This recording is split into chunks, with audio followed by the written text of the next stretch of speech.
You are not losing to lust because you are weak. You are losing because you're fighting it the wrong way. If lust was easy to overcome, you wouldn't still be stuck. You've prayed, you've promised yourself never again, and yet here you are. Give me 4 minutes and I'll show you what the Bible actually says about breaking free. This is not about shame. This is about freedom. First of all, you should understand why you are struggling with lust. Jesus didn't say that lust is just a behavior problem.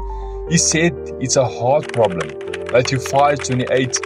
But I say to you that everyone who looks at a woman with lustful intent has already committed adultery with her in his heart. Lust doesn't start on your screen. It starts in what your heart feeds on. So here's the mistake most people make.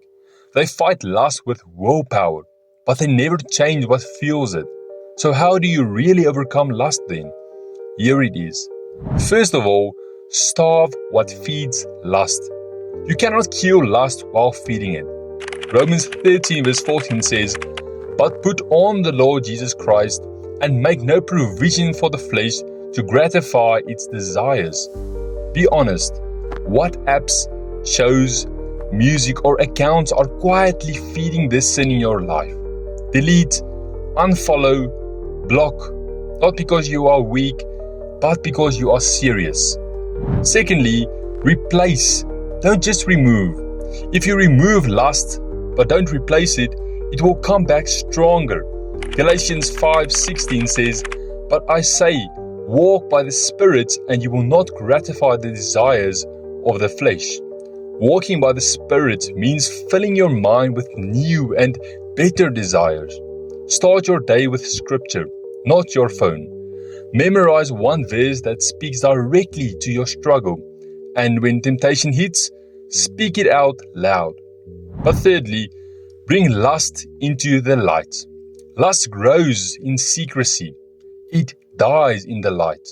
James 5:16 says, Therefore confess your sins to one another and pray for one another, that you may be healed.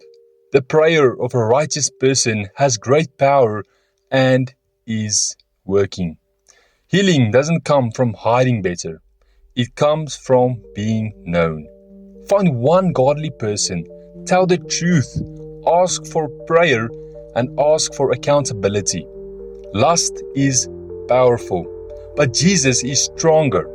1 Corinthians 10 verse 13 says, No temptation has overtaken you that is not common to man. God is faithful, and He will not let you be tempted beyond your ability, but with the temptation He will also provide the way of escape, that you may be able to endure it. Freedom doesn't start when temptation disappears.